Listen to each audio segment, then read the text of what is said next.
Yeah, don't worry, it's not on. So I'm glad. Checked it out. Yeah, okay, great. Okay, and Johnny's coming back in a minute. Okay. Yeah, so really what I wanted to do, just before we go on to the next piece, we finished the piece last time. So we were just gonna, we did the last bit, the end of it really quickly. So let's just recap a little bit, and especially for those who weren't here. So basically we're up to, where are we up to? Lamed, we're at the bottom of Lamed Aleph. We are 1, 2, 3, 4, 5, 6, 6.5 lines from the bottom of Lamed Aleph. We are, yeah? Oh, yeah, Amud Aleph, sorry. Progressing through many fascinating and important case studies. And yes, last time really was one piece. That's why we had to see it in one go. And the central question of the sugya was the question of toin v'choz of a toin, which means I'm in court, I say something, because that's what you do in court. I make a claim, and then I want to modify my claim. I don't want to reach it completely because that would be ridiculous and no one would agree and no one would think of doing such a thing. But I just want to clarify what I said. And that clarification can be quite extreme. And we explained in the Gemora that really, really the question is there, are you allowed to requalify what you said, something which basically has a way of being understood and being reconciled with what you said before. Okay, so the example given in the Gemora is where he said, originally he said the land belonged to my ancestors. And then he said, no, of course it didn't belong to my ancestors. That's ridiculous. You've got proof it belongs to yours. I didn't mean that. What I meant was I'm so confident it's mine, that I rely on it like it was my ancestral property.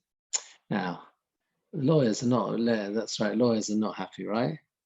If that came before, I would say before you're in court, but of course you don't go to court, do you? You're not embarrassed, right? But yeah, exactly. Yeah. But if if you see that those type of claims set out in a legal argument, you're going to think this guy's it's got a bit of a mountain to climb. So that's interestingly though, that's the machlokas in the Gemora. That is the machlokas in the Gemora as to whether or not that is a you're allowed to do so. You're allowed to make this claim. Ulla says you can. Now Adoy say you can't, and then we qualified both opinions. We said that Ulla agrees that where you made it crystal clear that you didn't mean that, so you said it belonged to my ancestors and not yours, right? So you made it crystal clear that you originally, because again, what he's changed to say is that I bought it from you. That's what he's changed to say, right? In other words, his reframing of his claim was, it was your ancestors, right? And I bought it from them. I bought it from them. And what I meant to say was, I rely on it as much as my ancestors, right? Is this here to assess whether he's a reliable witness or whether No. This is about whether or not he has made a strong enough argument to for us to give him the land. Again, we're talking about cheskas gimel shana. Cheskas gimel shana means I'm in the land, squatters' rights. I've been here 3 years. However, I need a claim. If I don't have a claim that makes sense, we chuck him out. That's the rule of gimel shana. You have to have a claim. And really, that's what this sugya is about. It's about the lengths to which we can stretch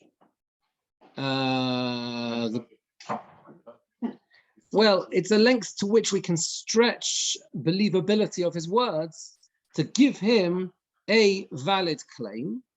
And that valid claim, if we can consider it valid, that's enough for us to give him the land. The way I explained it last time was that it's a bit like, just almost like enough to cross the line, enough to cross over the line. Okay, he has to. I mean, the Rashbam really makes this. The Rashbam really makes this clear. That actually, because he says, he says. Let me just find the right bit.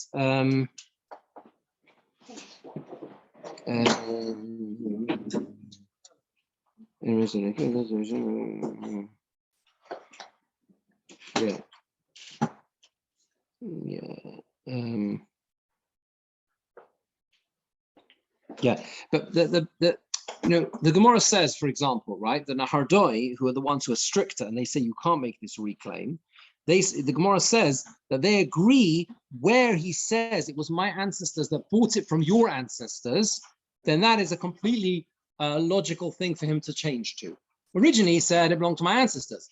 And if he says, yeah, absolutely, that's true, it's just that they bought it from your ancestors. Now that's absolutely fine. That's completely, all he's doing is just adding on. And the Rashbam says, since you've got a chazaka of 3 years, we will give it to you, because that's called a chazaka sheishim otaina. It's a chazaka with a decent claim. And all Ula does really is just go a step further than that. And Ula says that when it comes to the level to which we will give you a degree, we will believe you, and we will give you, I suppose not believe you even, because that's not really the question. The question is, we can give you the benefit of the doubt, right? Because remember, you have been in the land for 3 years. That's the critical point here. You've been in the land for 3 years. The guy didn't object for 3 years, which means already we're like hovering on the edge of giving it to you. You know, there's someone, this is always the case with 3 years chazaka. Someone comes along and says, what are you doing on my land? I've got a proof it used to be mine, 100%. Eidim belong to my ancestors. The guy says, well, you know why I'm in the land? Because I was here for 3 years and no one said anything. That's why I have no documentation, because I got rid of it. We lost it, right? It's gone. No one keeps documents longer than 3 years. So it's more established before. So that's why I'm here. Okay, that's why I'm here. So we say to you, okay, but you still need a story. You can't like just a squatter alone doesn't get it, right? You need a story, right? So Ula says that, okay, so you can, the story, we can even stretch the story to believe you if you say something which explains what you said earlier. So originally you said it belongs to my ancestors. And now you're changing your tune and you're saying, actually, it doesn't belong to my ancestors. I bought it from your ancestors. You know why I said it belongs to my ancestors? Because I thought all I needed was a basic claim. I didn't actually, you know, I just thought I'll say something. I'll just say something that whatever. I meant I'm completely confident this land is mine. I rely on it like it was my ancestors' land. Okay, and Ula says that's enough. That's enough to give it to you. Sorry, relying on it that it's like my ancestors' land. Is that the same as that's not the same as I bought it from your ancestors? Or my ancestors bought it from your ancestors? No, it's not. And that's the point. This is the machlokus between. I mean, there was other bits to it as well, but the key machlokus between Ula and Nahardoi, who take the two sides of the fence as to whether you can make reclaim or not, you know, make one claim based in and then make another claim to explain what you said before. What is the point of the machlokus? What we call the nakudas machlokus. The point is not the extreme cases. Everyone agrees. It's always like that, right? Extreme cases like to talk about, right? In other words, if you completely contradict what you said before. So you said originally he belongs to my ancestors and not your ancestors, never was your ancestors. Well, obviously I can't explain that again. I'm completely snookered because I said originally that it doesn't belong to your ancestors. So I can't go and explain that any other way. So everyone agrees you're finished. You understand? Right? Everyone agrees you're finished, right? That's one side of the fence. Similarly, everyone agrees it's perfectly reasonable for you to originally say the words, it belongs to my ancestors. Yes? And then explain that, no, what I meant was my ancestors, yeah, but they bought it from yours, which makes the whole thing make sense. Again, everyone agrees that's okay. Well, yeah, it's consistent, exactly. Where is the gray area? Where is the debate? Where you originally said it belonged to my ancestors. And then you change your story a bit and you say, more than a bit, I didn't really mean it belonged. When I said it belongs to my ancestors, I didn't really mean it was my ancestors. I meant that I'm so confident the land is mine that it's like I inherited it.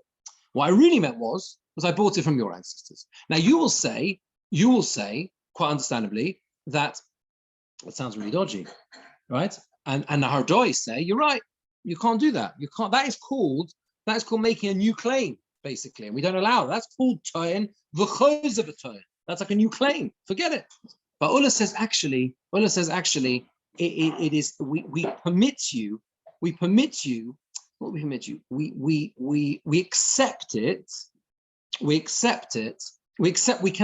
the latter claim as not being a complete revision of your original claim, and it will be effectively admissible in court. That's the point, right? Now again, the way I'm understanding Gemora, whether it's correct or not, the way I'm understanding it, is that it's true that if you look at the case on the surface, on the facts, you should chuck the guy out, of course, because like it's sounds like he's making something up, but you have to remember he's been here 3 years. That they want to give it to. It's not they want to, it's that it's that if he fulfills the criteria of chazaka sheyesh imo taina, a chazaka with a claim, even if that claim is very shaky, it could be that's enough to tip the balance in his favor and allow him to stay in the land. In this, I don't know if it's relevant or not, but within the Machlokas, are we looking specifically at Chazaka around Gimel Shanim here? So we're trying to learn or trying to show just how strong the Chazaka is versus Aiden, or are we trying to learn something more out to Toyin the Chazaka? That is excellently put, and that is really the question. So that is really the question. Upon this hinges whether my shot is correct or not. Because I think what it is in this context, I think it makes sense to explain it this way. The question is whether the debate between Ola and Nahardoy has broader application. If it does, then it's difficult to understand Ola and the halachas that you can make this claim again. Well, let's do it like this. Let me just see what the halacha says. 1 second. So where is this? This is in Hilchos Toyin, as you'd expect. Well, I can't. Well, I'll explain it in a second.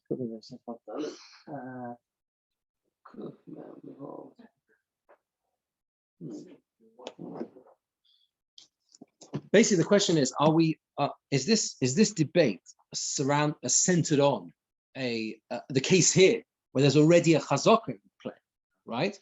And therefore, all we're doing is just like a tick box exercise. It's more than a tick box exercise, but it's like, okay, you've got Chesed Gimel Shanim, which means very likely you've been there 3 years, no one objected, very likely it's yours. But you've got to have a story. So it's a story. It's a dodgy story. It's not a very good story. Well, it's a story. I mean, it is a story. Well, yeah, that's right. But it's, but if you say that that actually it's actually admissible in a broader application, then that's a different story. But even then, I think it might work. How do you change the story because it's confronted with evidence? That's what's logical. Yeah. This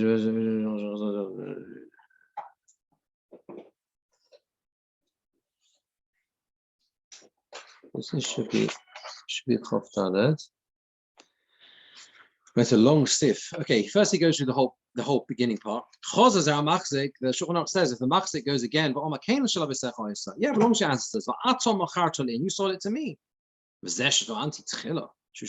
know what I said originally was belonged to my ancestors.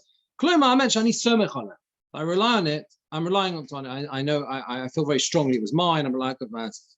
It's mine like it was my ancestors. Which was the easier case where he says it belonged to my ancestors who bought it from yours. This is a good claim. Show correct claim. Because he's given a background, a reason, an excuse for what he said originally. And we give it to him. Based in. Okay, this was the other point we said in the Gemora. It has to be still in based in. Remember, we said if he's gone out of based in, and then he comes in and says this, nah, forget it. Because then we say someone outside has told him what to say. He's been coached, right? And that's okay. Yeah. Okay, so this is, so this he just brings it down. Basically brings all the parameters.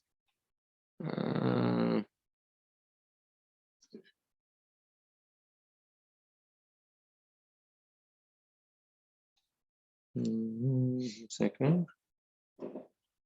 Which is if there's anything.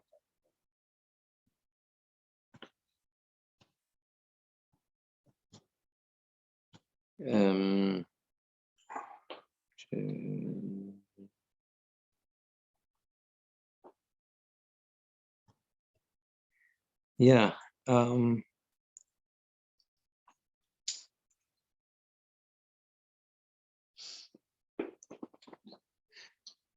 Also, the next thing is like the whole summary of gives an actual summation of Allah.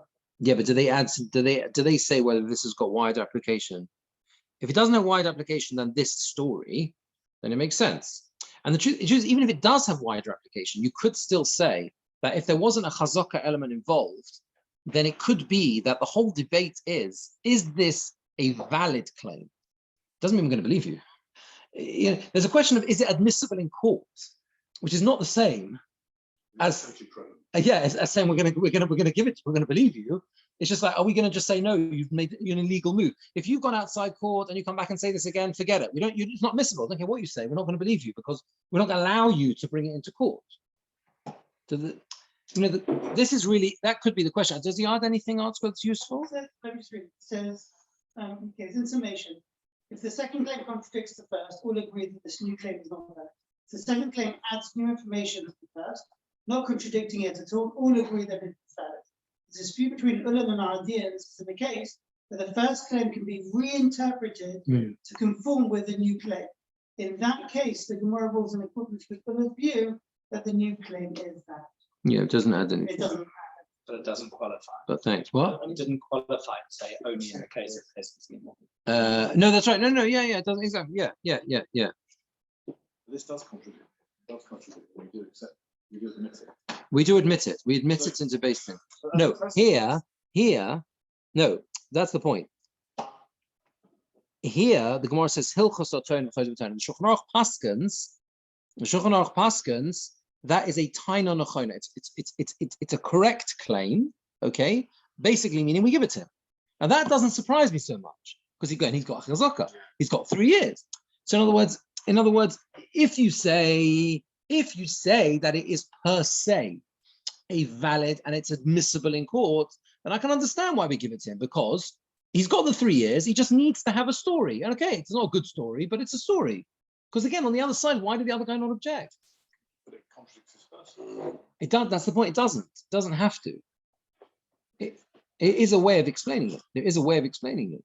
So just to clarify, the question we're really asking is that if you're going to accept any story works, then does that have broader ramifications in any situation where counteractive evidence can be used to bring a claim to be accepted? Is that All I'm saying is that what we're saying is that in this specific case, it is easier to understand why we paskan la halacha that this dodgy claim is admissible because it doesn't exist in a vacuum. It's not that I'm just coming to court with some outrageous story. Because it's building on. It's just the backup to the primary thing, which is that I've been there for 3 years and no one objected. Right? That's why we can understand why we believe him, right? Because you've got 3 years, and therefore that as long as you've got 3 years, you've got chazaka sheishim otayna. It's a chazaka sheishim otayna. So I've got chazaka with a claim. I've done enough. And therefore it fulfills. Therefore the Takonas Chazal kicks in, which is that once you've got a chazaka and you've got a taina with the chazaka, it's enough to give you the land. We give you the benefit of the doubt. We give you the land, right? Whether in other cases similar to this, you are allowed to make such a claim again or not is unclear from this Gemara. It's unclear whether it will be valid. Well, and even if you can, I would argue that it might be that Ula says this type of reframing of a claim is admissible, but not that it's necessarily going to be believed or work. Or I'm not talking about chazaka. I'm talking about some in another context. That would be hard to extrapolate. I'm just going to get a factual example. You need another example, yeah. In terms of the facts, how you interpret those facts. Yeah. Claim and confronted with evidence without the chazaka. Yeah. It's very good. Exactly. You throw it out of court. You kick it out of court.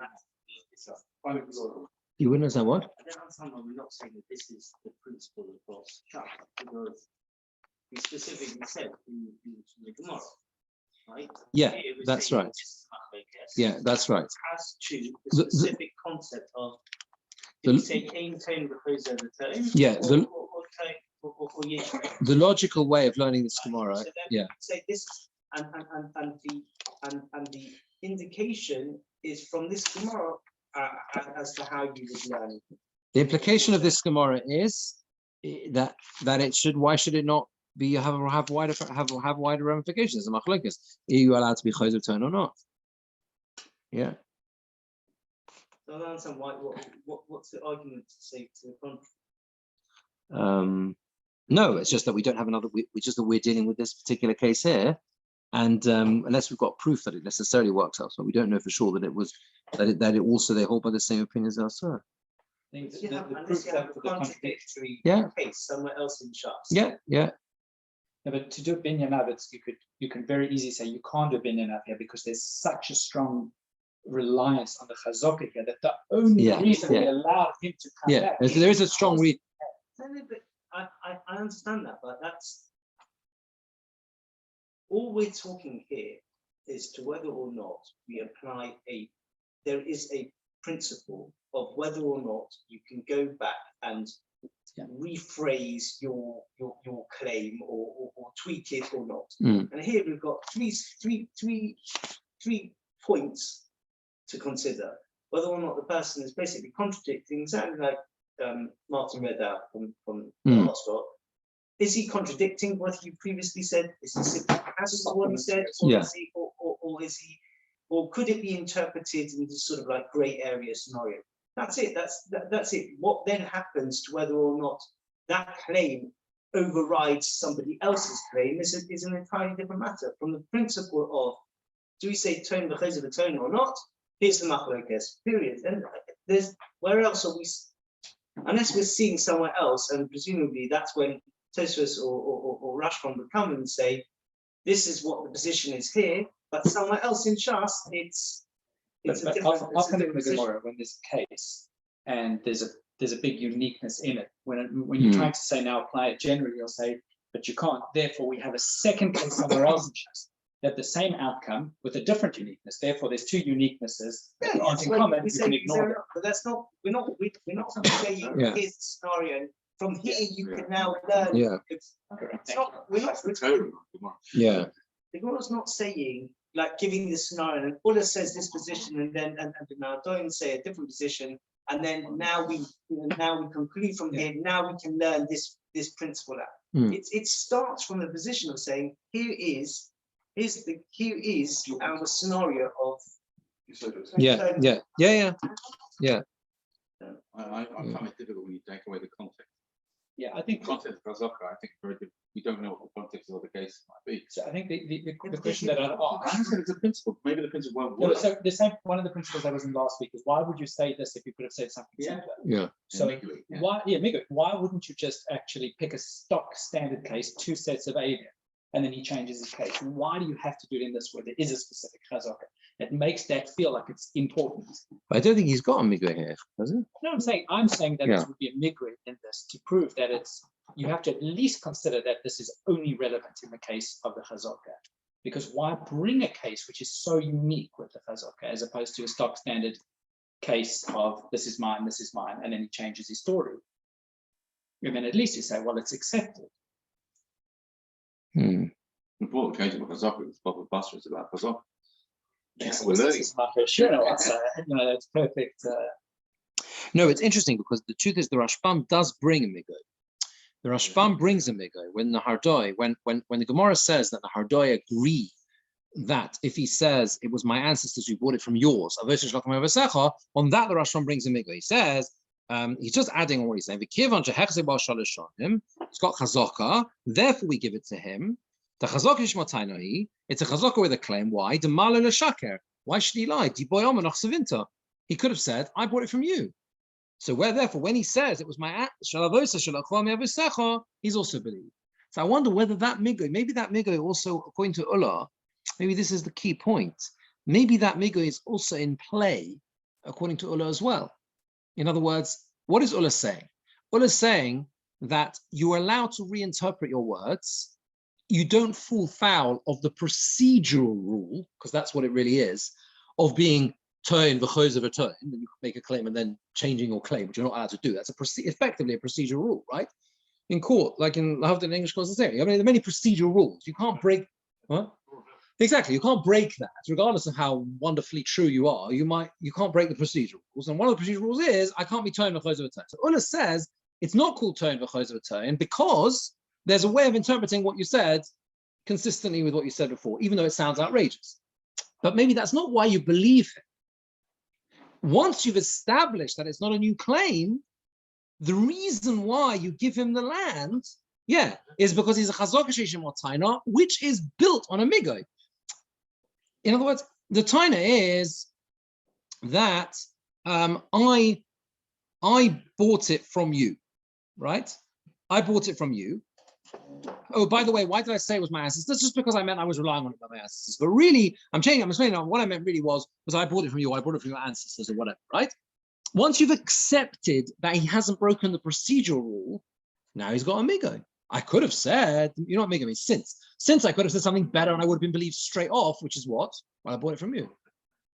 Therefore, I should be believed when I say that it was that I bought it from your ancestors, and I said it like this in order to say that I'm relying on it like your ancestors. But the better argument I bought it from you couldn't the seller just say no, you just buy it from me. So it's not. It's refutable because the seller's there in front of you, so he can rebut that anyway. Well, no, He can only rebut it with evidence, and he doesn't have evidence. He's got only eight. All he's got. No. He's got Adam that it belongs to his ancestors. That's it. First guy. That's all he's got. He doesn't have more than that. He doesn't have more than that. But he's got Aiden Yeah. Chazak. You need Aiden. Yeah. He's got Aiden for Chazak. But it's a bit of a strange migo. You're saying migo, since he could have, you believe him when he says that I bought it from you, and really what I meant was that it wasn't really my ancestors. I was just relying on it, but really I bought it from you. But since he could have said I bought it from them, since he could have said, I don't know if it works. A bit of a strange migo. It's a bit of a strange migo. Yeah.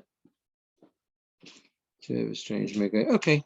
It could be that it could be that either way that it's really primarily applicable here. In this particular context. Yeah. Right. Okay. I think we should press on. So we're up to Zer Mishalabosai, yeah? 6 lines from the bottom. Another case. Zer Mishalabosai. One of them says it belongs to my ancestors. And I used it the chazaka. And the other one says it belonged to my ancestors and I ate it and I used it the years of chazaka. So again, here, like before, well, not quite like before. Here, they're both saying they've got everything. They're both saying it was my ancestral land, and they're both saying they've got chazaka. Precisely. So what's interesting here is that they're not solely before. The case before was where one of them is pitching himself as the Moreh Kama, as the original owner.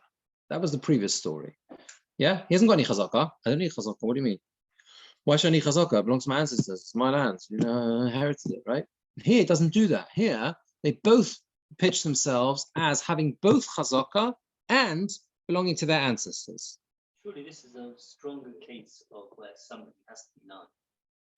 Previous case. Yeah. How can they both have a chazaka? Yeah, one of them's definitely lying. Yeah, one of them's lying. Right. People, sadly. So they're never even. Now we're going to see what Adim they bring. Hi, I see Sadi Davos say, one of them brought Adim, right? That it belongs to his ancestors and he has used it for 3 years. So he's got Adus on both counts, right? But hi, I see Sadi and the other one goes and brings Adim that he has used the land for 3 years. But he hasn't got any Adim that belongs to his ancestors. Now someone's lying. A few people are lying. A few people are lying. Someone's lying, right? Yeah, Adim are lying. Yeah, there's at least 3 people lying. There's at least 3 people lying because someone's lying. Yeah, it's quite a bit of a mess now. But it happens. Some people do. It happens. People they find Adim who are not so Morally stupid.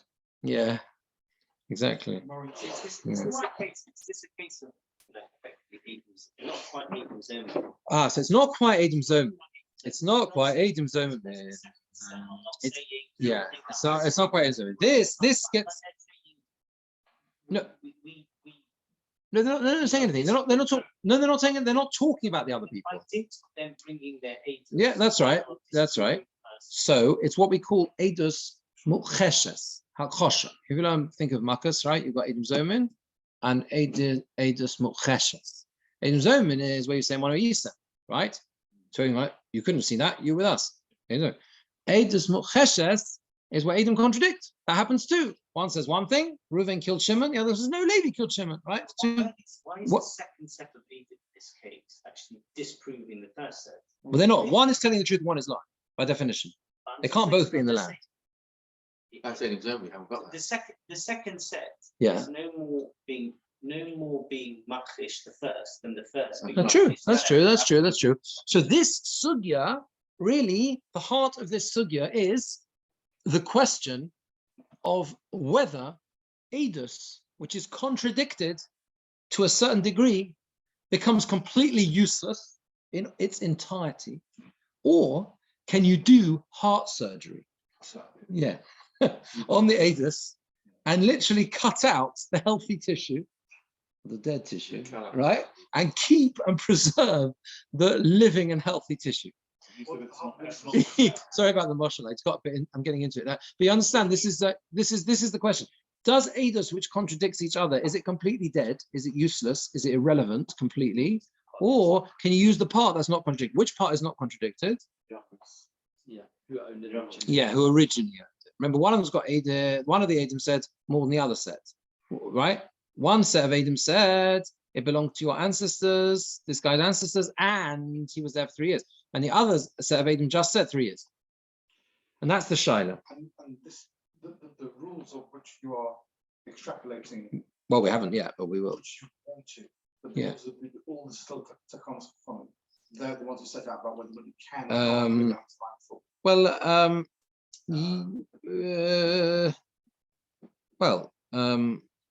it's the psulim. The notion of Edom psulim is obviously in the Torah, right? The question is, what's called an eid posel? What is called an eid sheker? You know, does that disqualify everything he says, or is it usable in a different context? This is the sugya, right? Yeah, every sugya here in Chezkas Havatim, pretty much, is massive and vitally important. Sugya and Shatz, one after the other. That's why this is such an important parak. So bang, 1, 2, 3, all up, right? They're massive sugyas. If you're knowledgeable, you can gain the system. So you just say, I'll bring the 8 and I'll make sure they. So I think Jeremy asked that last week about gaming the system.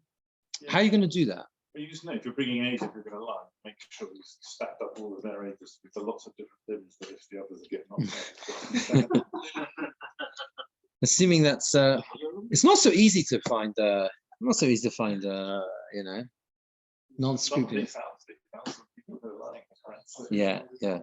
So the question is, whether or not it can still be. Yeah.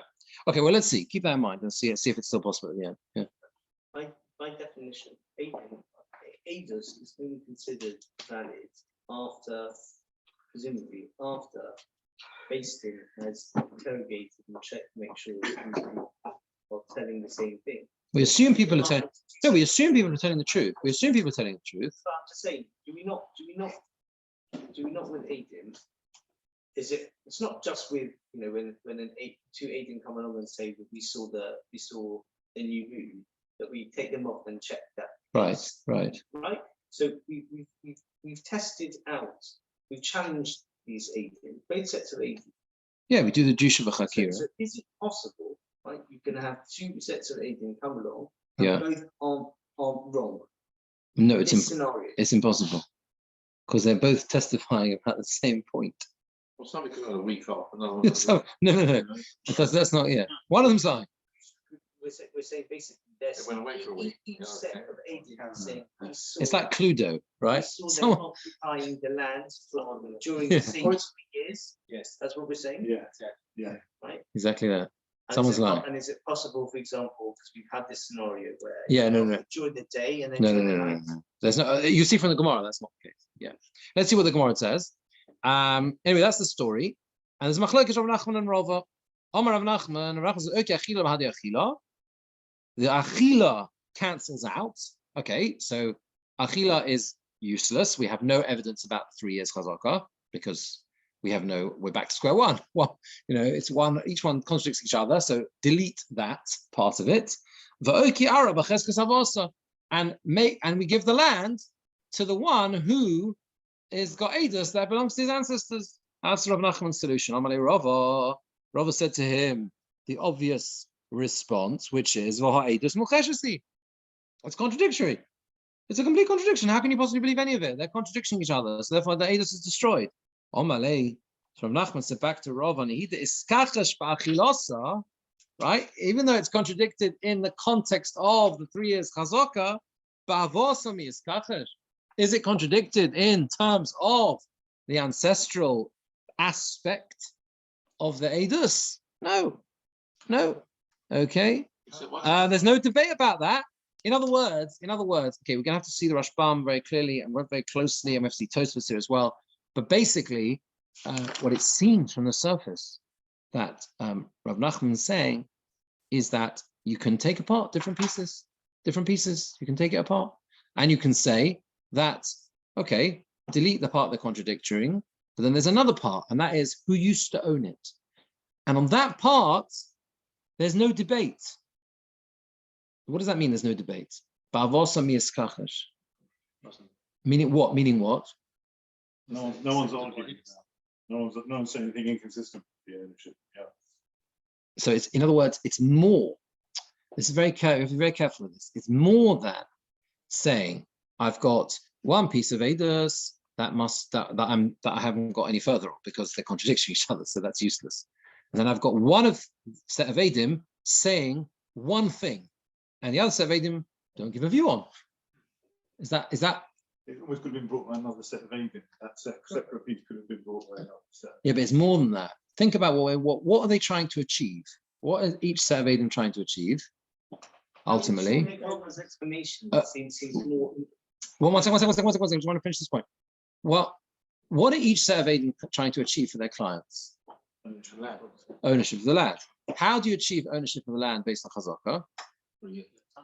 Pardon? 3 years at a time. 3 years. What's the time? One was not got the time. Ah, right. Yeah. The one that's got no Eidim, but the historic ownership has got no time. So what must he be? So what must he be saying? So their chazaka should win. Well, hold on. Does it always have to be a chazaka, or two people just come and say this land is mine and one brings a contract? Is that not enough, given that there's no other information? Is that not enough on its own? To what? To give the person the land. If what? No, because you don't. Just because they own it, and not even if they haven't been there for 3 years, but they. Yeah. If there's no one, if there's no one who's got a chazaka opposing it. Yeah, there is no chazaka opposing.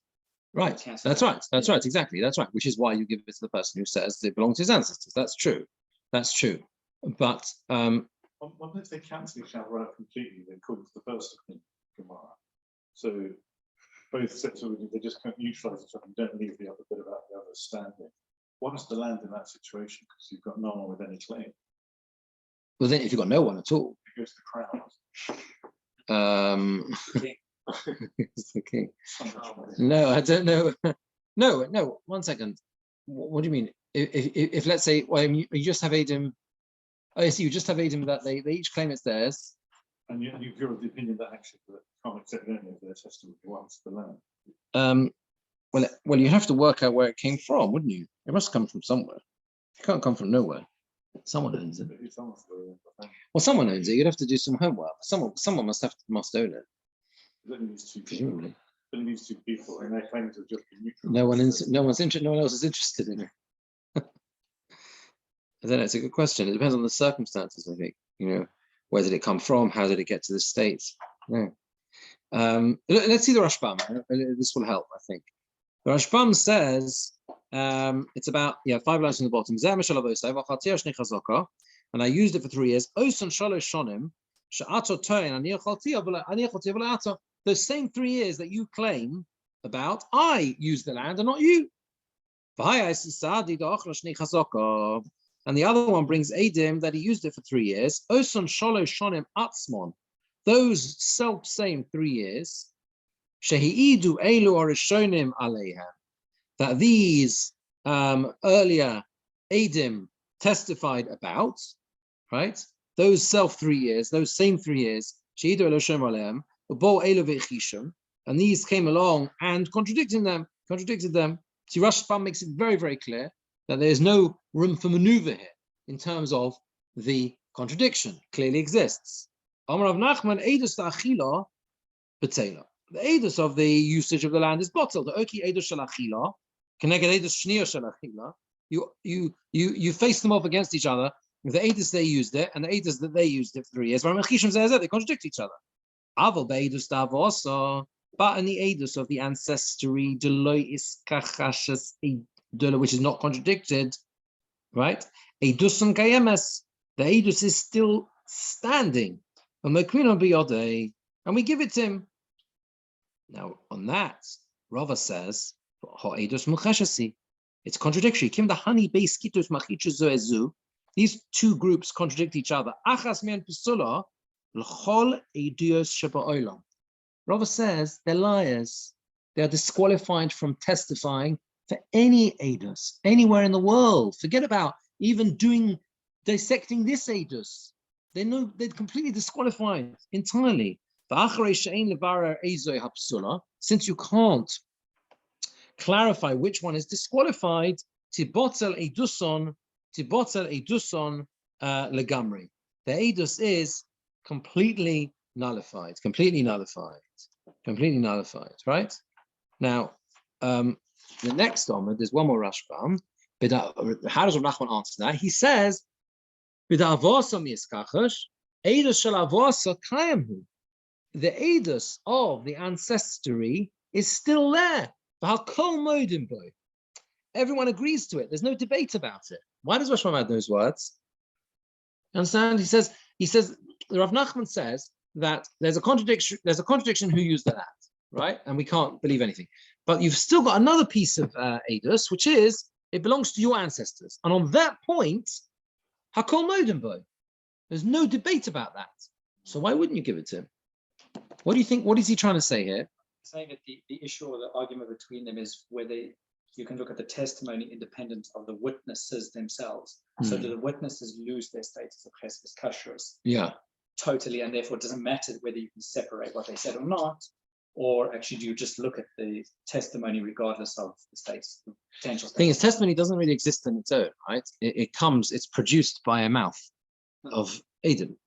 So that's the problem, in a sense. The problem is that you still need to rely on the Eidos, but the Rashbam seems to say that the critical thing here is, it has these 3 words, everyone agrees to it. There's no debate about it. Is he trying to say here that he's trying to respond to Rava's argument? Rava's argument is disqualify the Eidim. And Rahman says, okay, great, disqualify the Eidim, but there's no debate about this point. Yes, that's what I'm saying. Which is what you're trying to say. So can they separate the Eidos from the Yeah, absolutely. That's the point though, that we're not saying that the Eidim are lying. We don't know who's lying. So the ones we don't know, because one of the groups of the Eidim could be telling the truth. That's the point. So we're not saying that the witnesses are per se disqualified. We're just saying the testimony has to be disregarded because we can't know which one's telling the truth and which is not. So the Eidim are kosher, at least there's a suffix in their kosher, and therefore it's an uncontested bit with the suffix of their kosher, you can accept it. So you're saying that the fact that it's a suffix helps. We're not saying they're not both lying. I mean, presumably. No. We're assuming that one is lying. Yeah. So they might be the kosher one, and therefore, as I say. Right. You can't say that according to Rav Nachman, that the Eidos is invalid, but that it still stands because it's not in dispute. Because the Lashon, at least according to the Rashbam, because the Lashon is very clear that their Eidos is Kairo. What Eidos? Which one? The Eidos. It still exists. Yes. Now, unless Rav Nachman is changing his reasoning mid-flow because of what Rava said, you can't possibly argue that he's saying, oh, well, that matter's not in dispute because it's just a claim and nobody's disproving it. Right? He's clearly saying as a positive step that the Eidos that first set of Eidim came forward with, at least vis-a-vis the it being in his father's family, going back however long, okay, it is valid. It's clearly saying their edus is kind. Why would that be? Because again, it's coming back to the point that you made already, that effectively we're saying there are two aspects of edus here.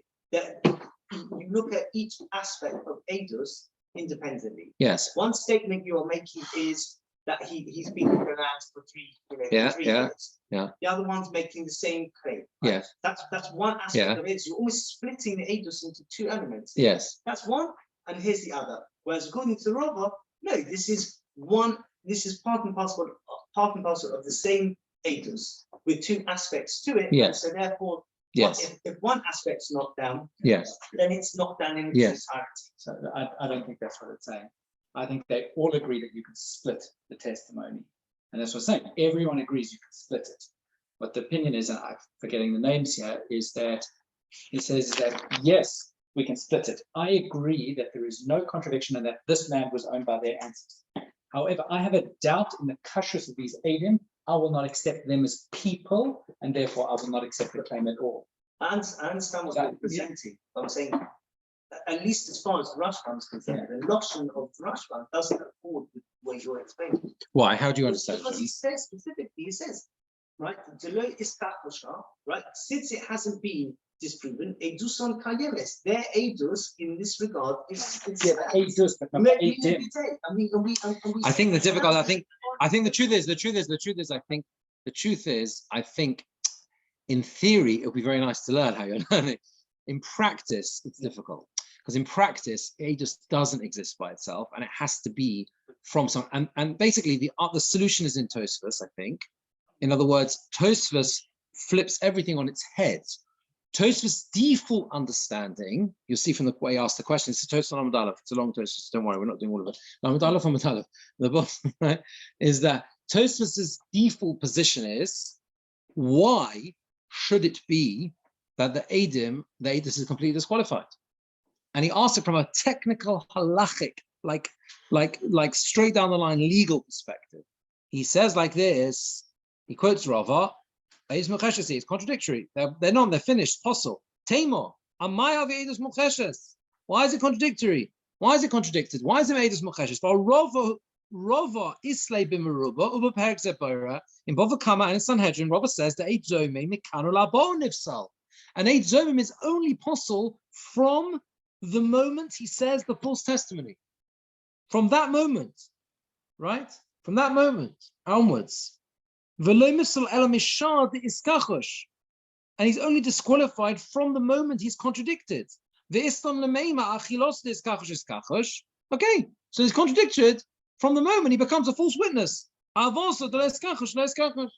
on the ancestry bit, that was already said, that was said before then. What is the statements they to make? One aid comes along and says it belongs to your ancestors and you were there for 3 years. And the other one comes along and says you were there for 3 years. That means there was a statement made, meaning the ancestry bit, which existed before the aid becomes a Sophic aid. Now, this deals with everything. It deals with your point, Paul, because your point was, what was your point? Yeah, that it's only a Sophic. And we're saying even though it's only a Sophic, it's still no good. You're a Sophic liar. Well, a Sophic liar is also not good in court, right? Meaning and we're saying you're right, it's no good, right? But it only exists from the moment the contradiction occurs. From then onwards, right? And he goes on to say, in the case of Bava Kama is where there's a hazama on tficha, but not on geneva. There are two parts to be chayav dalad v'hei. Geneva and then Tzvicha Mechira, right? So he says that there was a hazoma, Edus hazoma is Edus Zomin on the second bit, but not on the first bit. So Edus Zomin said that you stole it and then you shechted it or sold it, and they were Edus Zomin on the Tzvicha Mechira, so you weren't good Edom for that, but they were decent Edom on the Geneva, okay? And the Gemora says there, Afal gav to toch kedei dibur, he idu ala Geneva ala Tzvicha.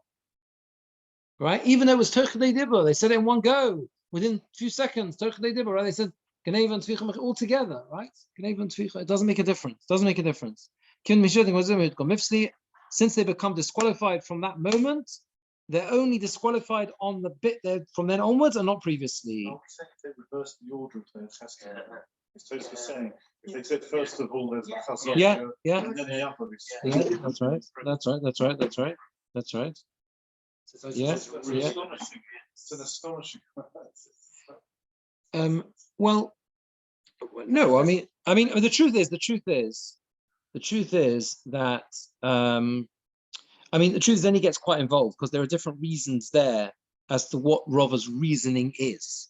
One opinion is there that it's Eid Zomim is a Chiddush. And Ein Lo Chaboy Ela Chidusha. That's the klal. Eid Zomim is a complete Chiddush. Why is it a special case? 2 against 2. Why should we be the second set? Why not be the first set? That's the Chiddush. Torah says it. Therefore, you only have the Chiddush. You can only focus on the Chiddush. Exactly. Then he says, then it would make sense why Rava holds here differently to that. Why does Rava say the whole thing is mukhash here? Because here it's not Eid Zomim. And therefore that's why here they're completely messed up.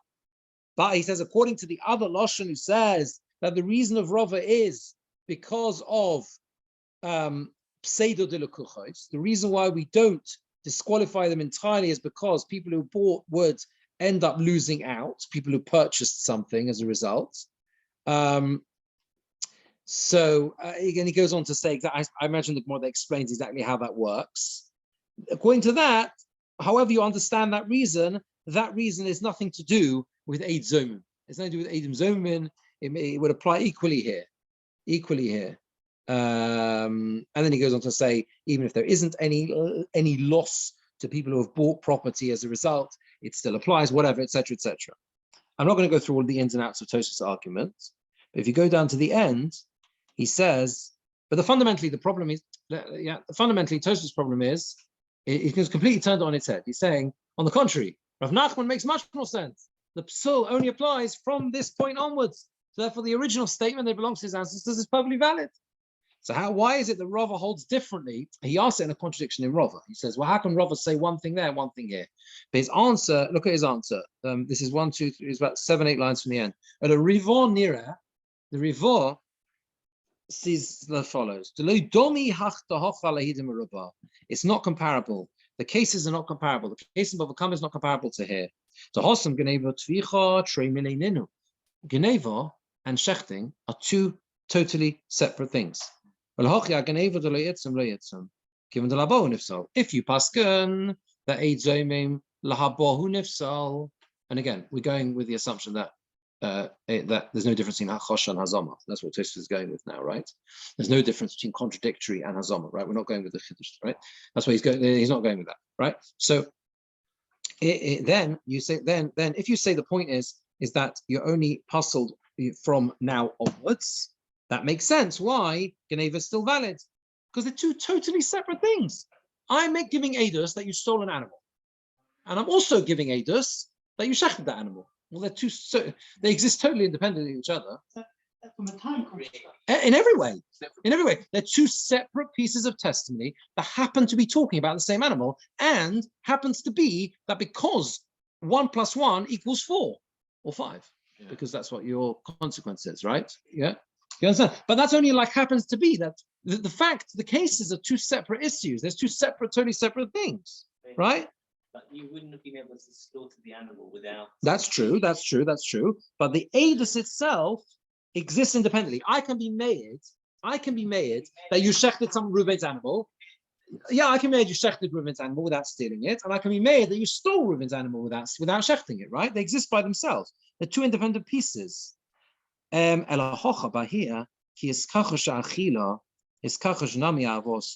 When you contradict someone about using the animal, right? It's automatically contradicted about his ancestors as well. Because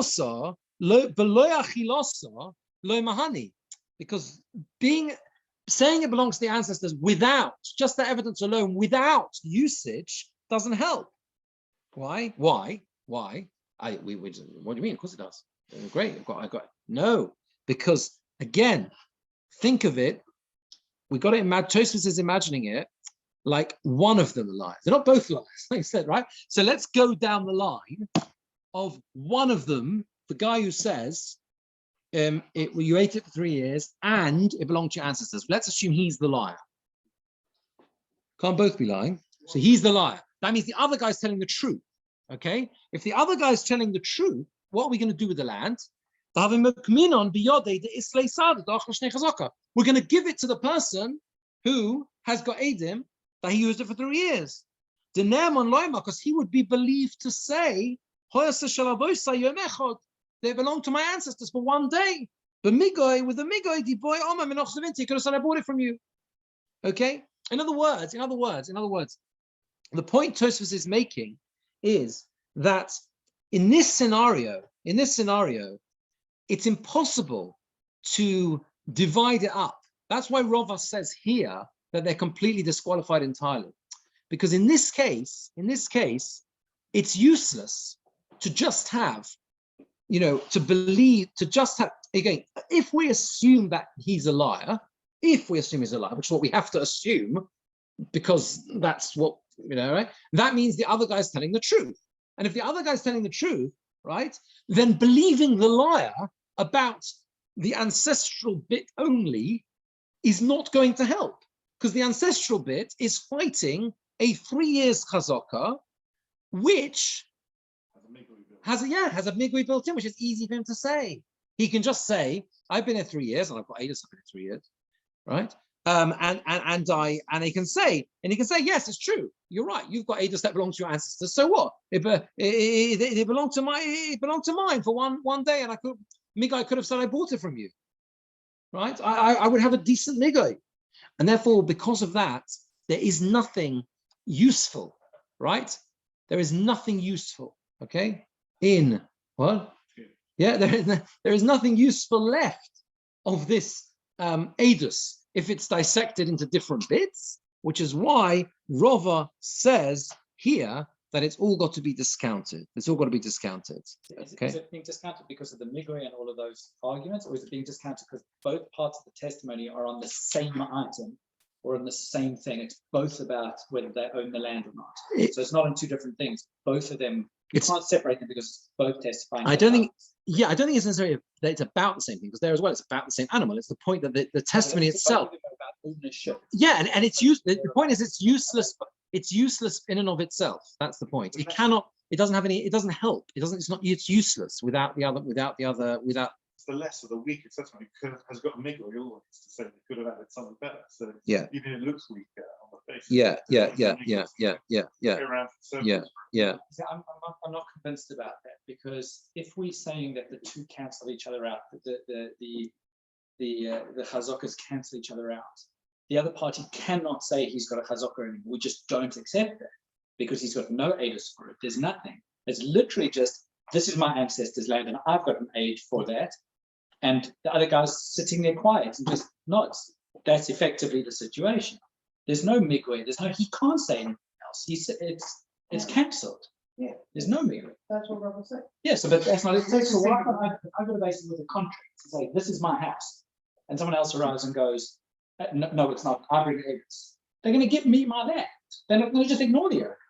It's got nothing. Yeah, but the point is that in practice, the Rava's argument is that you cannot look at the Adus that it belongs to my ancestors alone. Adus Shalavosai is not going to help, because it's automatically, because the only way, again, if we're assessing this individual, there's nothing there. So that's just a stunt thing on its own. It's not enough in any case. In this case, you taking it apart it's not possible to dissect the whole thing and leave it in and of its own. That's the point. He has another line there where he says, anyway, okay, so therefore it's no good why the Gemora considers it like another Adus. But Kitza, we're out of time. So we'll carry on in Mitzvah Hashem next week. There's some bulk. Yeah, Shir is normal next week. Not the week after, but so we will, next week is normal, and then there's just make sure we'll be the next, we will miss week. Yeah. Huh? I see. It's a bank holiday. Yeah, but I see no reason to not. I think the Levi will be open by then. Sure as normal next week. Huh? Yeah. I think it's perfectly reasonable to actually next week. Claims will make the other way around.